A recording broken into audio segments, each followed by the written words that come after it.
Vessel of Hatred is the next big chapter in the story of Diablo 4. When we last left off, we had defeated Lilith, and Neyrelle was sailing south with Mephisto's Soulstone in hand. This is a tremendous burden for someone as young and untrained as Neyrelle. But somehow she has found the will to fight, challenging the primeval every step of the way. In this expansion, we follow their path as Neyrelle seeks salvation from Mephisto and searches for a way to banish him back to the Abyss. As we wrap up Diablo 4, there has been a huge battle in hell between Inarius, the Cathedral of Lights, and Lilith and all of her demons. Throughout this entire campaign in Diablo 4, you're basically trying to defeat Lilith, so you team up with people like Neyrelle, who's this young, eager character, and then you've got Laura, who is this sort of wise drunk. He was the Herodrim, so he brings this rounded, old-school thinking. He ends up being the catalyst of the group. Inarius believed that if he killed Lilith, he would be accepted again by heaven. So he went after Lilith. He actually stabbed her, and heaven did not take him back. And he had this moment of, I've been wrong this entire time, and she used that against him and ended up killing Inarius.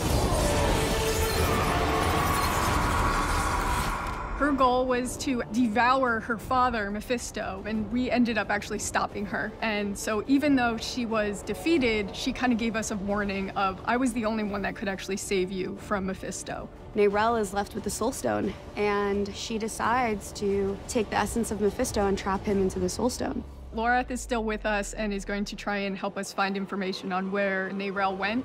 And so we leave off with her sailing south with the stone, telling you, do not follow. The world might need you. And over time, things start to unfold, and you realize that Neyrelle cannot do this alone. And so you start your search for her. When we pick up in Vessel of Hatred, the Cathedral of Light is kind of in disarray. It became a bit fractured with the death of Inarius, so there was a bit of a split with the Cathedral of Light afterwards. This created an opening for a whole new sect to rise up and take things into their own hands. And so you end up with a militant wing of the church that is the Burnt Knights.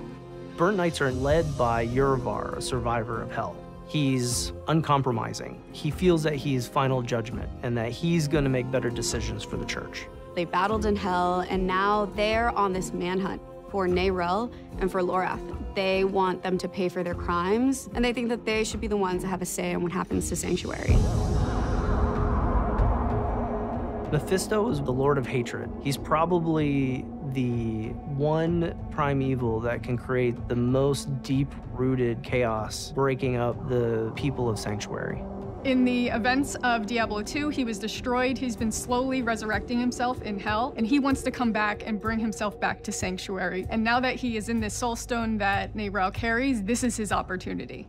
The Herald of Hatred is Mephisto's wolf form. It's this astral projected form that he gets to put out and connect with the player and whisper in people's ears. The connection between Neyrelle, the player, and Mephisto is the fate of the world. Neyrelle wants to get rid of him, but the more time she spends with the stone, the tighter the bond between her and the stone is. The corrupting influence of Mephisto's Soulstone is going to potentially convince her to bring Mephisto back instead of destroy him like she originally wanted. So we need to actually make sure that she fulfills her original intent and doesn't fall to Mephisto's influence.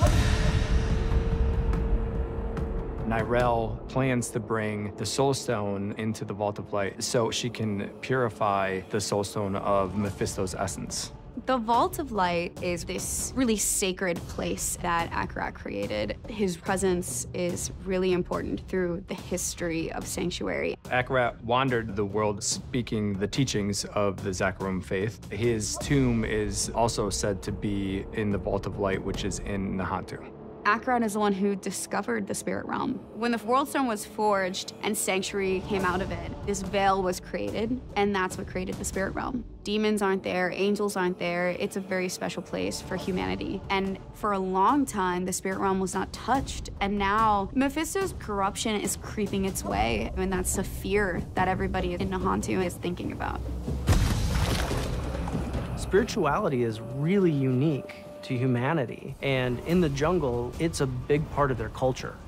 Eru is this elder, this magical being, a spirit born, and he's really connected to Nahantu. This is his home. This is his ancestral lineage, and he's guiding the player on this journey to help Neyrelle. We actually find out that there have been sightings of Neyrelle in Nahantu, and we end up following her there. In Vessel of Hatred, this is a story about isolation. We start off with the concept that Neyrelle is trying to do this alone, but at some point, you realize that things are escalating. And so we morph from this idea of isolation into the idea of being stronger together. For someone that has been through the journey that our Wanderer has, that Neyrelle has been through, you feel there's hope that Sanctuary is not going to be lost. You get to see pockets of Sanctuary that we haven't been able to see before, but it's still all in that same tone, in that same world that everybody loves so much.